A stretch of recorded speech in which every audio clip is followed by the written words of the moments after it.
I imagine it's really nice living in Queensland, but particularly at the moment where the state government has an election coming up. They're desperate to win the cost of living debate, and they've just given everyone $1,000 towards their energy bills as a way of, well, let's be honest, buying some votes. Now they've announced that they're going to launch a fleet of 12 state-owned petrol stations if they win the election, scattered throughout Queensland, some in the cities, some in the regions, wherever they think competition is most in need of a boost. And the idea is these petrol stations will be run on a cost recovery basis, which is basically a not-for-profit basis, and they'll bring down the price, or by competition, hopefully bring down the price of fuel at other retailers that have to compete nearby. Look, could it be done? Who knows? It's never been done before, but it's a pretty bold idea. And if they want to give it a crack, then I'd be very, very interested to see if they can pull it off. The other thing they proposed, and this is not entirely new because it already happens in WA, is that fuel stations should have to post their prices a day in advance. So you know what the price is going to be at each fuel station tomorrow. At the moment, we have laws that mandate that petrol retailers publish their prices every 15 minutes on fuel apps like Petrol Spy and Easy Street and Fuel Map Australia, and then there's a bunch of different state-based ones. Here are the ones that I use, for example. On my phone, I'm based in New South Wales.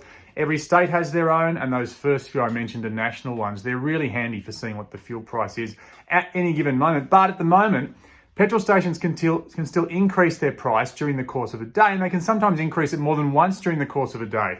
So you have to keep checking that app to see if the price is up to date. Well, what Queensland's proposing to do is to make them announce their price a day in advance so that you don't get these volatile ups and downs in the fuel price cycle. That's what happens in WA now. We have a very predictable fuel price cycle where there is a cheap day to fill up each week, and it's the same day each week. It doesn't move around like it does in Queensland, New South Wales and Victoria at the moment. So the fuel price cycles in those East Coast states have become really long. Sometimes there's 6 or 7 weeks between peaks and troughs. WA, it goes up and down like this every fortnight, I think it is, or every week, and it's really metronomic and predictable because of the Fuel Watch system.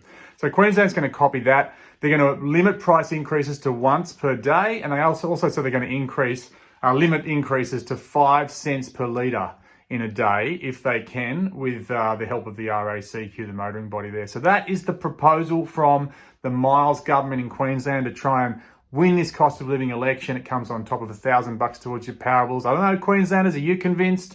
I don't live in Queensland. I don't get to vote in this election, but just from the point of view of someone who's into money saving, I'm looking forward to seeing if a state government can pull this off, because Brisbane does have the most expensive fuel in the country, has done for some time on average, and that's because there is much less competition in the Queensland petrol market compared to other states.